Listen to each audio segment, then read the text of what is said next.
What's up everyone? Welcome back to the shop. Today we're going to be talking about flipping a jig.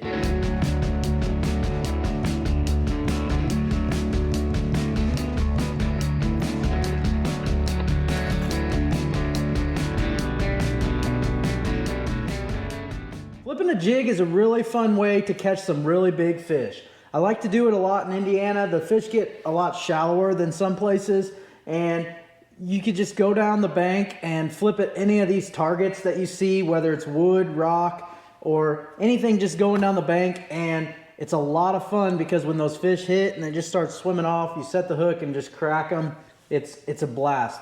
Flipping a jig is probably one of my favorite ways to catch fish. And in today's video, we're gonna go through some of the things that I do to get a few more bites when I'm flipping a jig. And then at the end of the video, we're gonna go out to the lake and we're gonna talk about how I use boat positioning and how I target certain different cover, as well as hopefully try to catch some fish. So starting out, I like to keep it pretty simple. I throw a 3/8 ounce jig the majority of the time, unless I'm fishing a little bit deeper or if I want a faster fall. But 3/8 ounce is pretty much standard that I throw, but I like to throw a horizontal line tie also majority of the time. So there's a horizontal line tie and a vertical line tie. The horizontal line tie is going to be better for fishing around wood, rock, anything that you could possibly get snagged on. However, the vertical line tie is going to be better for fishing around grass. So if you're around that milfoil, hydrilla, or any type of weeds or grass or aquatic vegetation, it will come through that a lot better because it doesn't have anything to get hung up on. So the horizontal is basically, like it says, it runs horizontally. And then the opposite way is the vertical, and you can see that it runs vertical with the hook. That's the main difference between the two jigs. Is a lot of times the vertical one I like to fish around grass, and then the horizontal one I fish around wood and rock and any other man-made cover like docks and stuff like that. The one that I throw the majority of the time is a D&L jig, and it actually has a recessed horizontal line tie, and that's really good because it kind of protects my knot and it allows that bait to come through the cover a little bit better than if it was not recessed. I don't do anything with the weed guards. I leave the weed guards as is. I used to trim them up and stuff, but honestly, if you cut your weed guard shorter, or like some guys will cut it parallel with the hook, if you do that, then your weed guard becomes shorter and it ends up being a lot stiffer. It seems like when you do that, it allows the fish a better hookup, but realistically, it actually will make that weed guard stiffer and it'll make them harder to hook. I like my jig to have a pretty thick hook because I don't want, when I'm horsing those fish out of that heavy cover, I don't want it to end up bending or anything like that. Like I've never broken one, but I'm sure it could be done. If you were throwing braid, you could break a hook, but I don't want my hook flexing at all and allowing that fish to come undone. So I have a wide variety of smaller jigs that for like throwing on the Ohio River or for a slower fall. I have 3/16, 5/16, but like I said, the majority of the time I'll throw my 3/8. Also have some 1/2 ounce ones that when I'm fishing around deeper docks and stuff like that and the fish are on the bottom, I could skip that up underneath those docks and I can let that bait fall all the way to the bottom and I don't have to wait as long.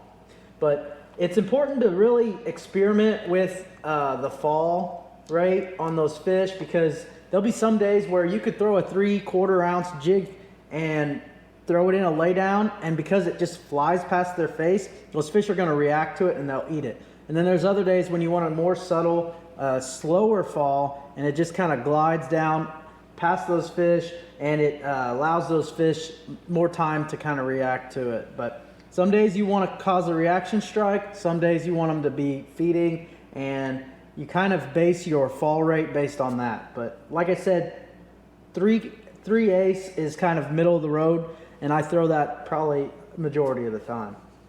I like to keep my colors pretty simple, but at the same time I also have a wide variety of skirts that I make, and I can basically make any color skirt that they have online that I can buy. So if I have these options, basically I'll use green pumpkin, black and blue, but if I have additional options with the homemade skirts, I can customize it based on the day. So like if I see a crawfish that's like really blue or purple, or if it's bright orange, I could kind of match that with the skirt color, throw a couple extra strands in there or something like that, and customize it a little bit more to that fishery. So I carry this skirts box with me pretty much everywhere I go, and I also carry a bunch of skirt tabs that I can make into new skirts if I want to, like if I want to customize it with a certain number of strands. As far as trailers, you have crawl trailers, you have chunks, and then you can really throw any trailer on a jig that you want. Honestly, you could throw a 10-inch worm on the back of a trailer, and if you're around fish that want to eat a 10-inch worm or a jig, they'll eat it. So it doesn't matter what you throw on the back of it, but it's more of a confidence thing. A lot of times I like to throw either a chunk or a crawl bait. And I choose that also based on the fall rate of the bait. So if I throw a rage crawl, it's got a pretty big profile. I like to cut it down about halfway. That way I don't have such a big profile, and my hook is towards the back here, so that when they do get it, they get my hook rather than the back end of my crawl. But I'll cut this in half, and I'll basically thread this on the back of my jig. And this rage crawl has a lot of action when it's coming down, and these claws will slow the fall down because of that action. Whereas if you get something like a speed crawl that doesn't have as much action, it's got a lot more flapping, but it doesn't have as much like resistance. It's gonna make that action, but it's not going to slow the bait down as much. And it's a more streamlined profile as well. So it's going to cause that bait to fall a little bit faster. If you throw a 3/8 with a speed crawl versus a 3/8 with a rage crawl, the rage crawl is gonna slow it down a lot more than the speed crawl will. Another bait that I like to throw is a minnow grub. And the minnow grub is a lot smaller profile than the rage crawl. So if I want my jig to be more slender, I will put a minnow grub on there, cut it down again, and those claws are narrower, and it's more of a smaller profile than with this big rage crawl. And then a lot of times in like the winter time, I will put like a zoom super chunk or a zoom chunk. The zoom chunk basically just threads on and doesn't have nearly as much action. This super chunk is somewhere between like the rage crawl and the regular just a chunk. The super chunk is more finessey or subtle than some of these flapping crawls like the minnow grub or the speed crawl or the rage crawl, anything like that.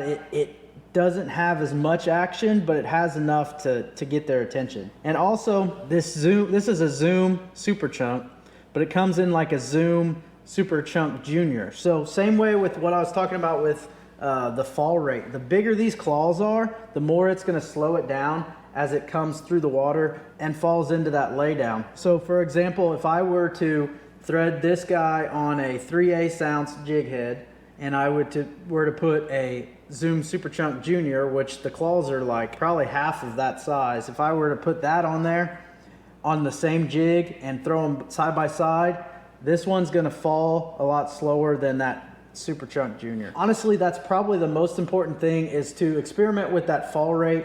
Find something that you're confident in, and then experiment to see which trailer is best for that day. Another bait that I like to throw in the winter time, or whenever I don't want my jig to have a ton of action, is a baby D-bomb or a full-size D-bomb. And that bait, the tails kick a lot, but it doesn't have a lot of extra appendages to slow the bait down as much, and it's a lot more subtle than like a rage crawl or a minnow grub. So another thing to keep in mind is silicone skirts versus living rubber skirts. So this is actually a living rubber skirt, and what it does is when it sits still in the water, it actually like flares up a little bit. The living rubber is actually usually thicker, and it will make that bait bulkier and look big. But a lot of times in the wintertime, and honestly all year round, but in the wintertime, whenever you're not moving your bait as much, this living rubber, it kind of like when you stop it, it just like pulsates out with the current of the water, or just any movement at all, and it will get those fish to react and maybe get a couple extra bites. But that's another style of skirt that you can kind of experiment with and see if you like that. So let's go through my rods, reels, and line, and then we'll head to the lake and try to break down some of the different types of cover and how I position my boat in order to get more bites. So there's two different rods that I throw. One of them is a heavier duty one than the other, but I throw, for most of the time, I will throw a 7-foot medium heavy for some of my smaller jigs, and I throw that on 20-pound test with a high-speed gear ratio. So anything 7.5 to 1 or higher. This is actually an 8.0 to 1. This is a 7.5 to 1. But I like to, whenever I get a bite, I like to basically just kind of horse those fish in, because if you let them get control of you and you're way back in a laydown, they're gonna get tangled up and they're gonna come off. The other rod that I throw is a 7.6 heavy, and that rod is really almost like a broomstick. You could flip into some really thick stuff and you can horse those fish out. This Super Duty reel is really good for heavy cover. It's a high-speed reel, and I can, like I said, I can horse those fish out, get them into the boat, and take them to weigh in. So I pretty much always throw 20-pound tests when I'm flipping a jig. Sometimes if I think the fish are pressured, I'll throw a 15-pound test, but I basically throw Berkley Trilene, either 20 or 15-pound test. So let's head to the lake and hopefully we can catch some. So we'll kind of break down different types of cover that I like to fish, and hopefully you guys can learn a thing or two from just kind of watching the way I position the boat and make specific casts to each specific target. Had one there. Had one there. Right when it got into the shady side of it, I had a bite. Just didn't get him to commit to it.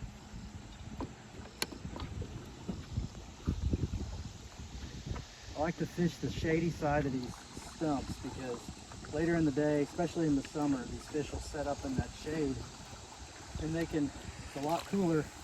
It's like sitting under a shade tree. It's a lot cooler under the shade than it is out, usually about 10 degrees cooler. So they like to hide in that shade and basically trap all the bait fish whenever they come around that stump. They can kind of be hidden there.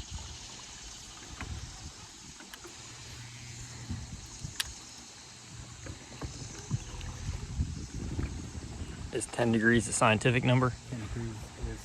10 degrees is definitely the scientific number. Did you get that lower one up there? Shade. So when I pull up on a laydown like this, obviously this is a huge laydown. You don't really know where the fish will be, but I like to start fishing on the tip of the laydown. And the reason for that is if I catch one, let's say like halfway up, I'm gonna scare the fish in here. So I kind of start on the tip of it and I work my way up to the trunk. And then if you do catch a fish, you can still catch multiple fish off of this laydown and you're not gonna scare the fish.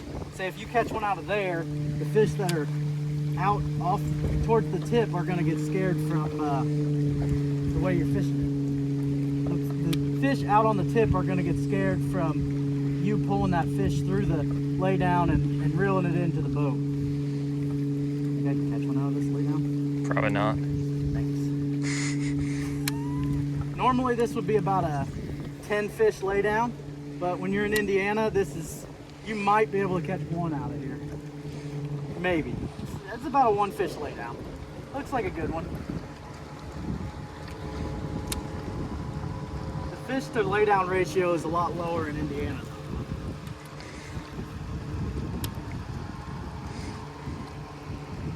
And this is, I had one.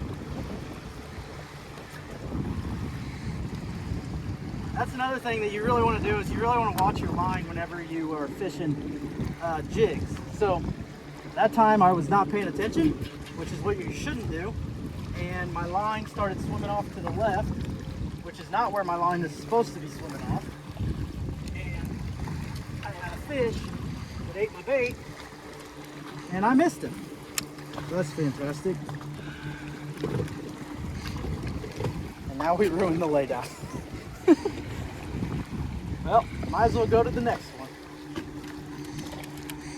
Another good thing as far as boat control is if you come from the downwind side, you got the wind pushing against your boat, it's going to kind of keep you off of that laydown. Whereas if I was coming from the other side, like I initially did, the wind pushes you into that laydown, and you can scare the fish that way. So you want to do whatever you can to prevent scaring the fish in this situation. Thanks for watching.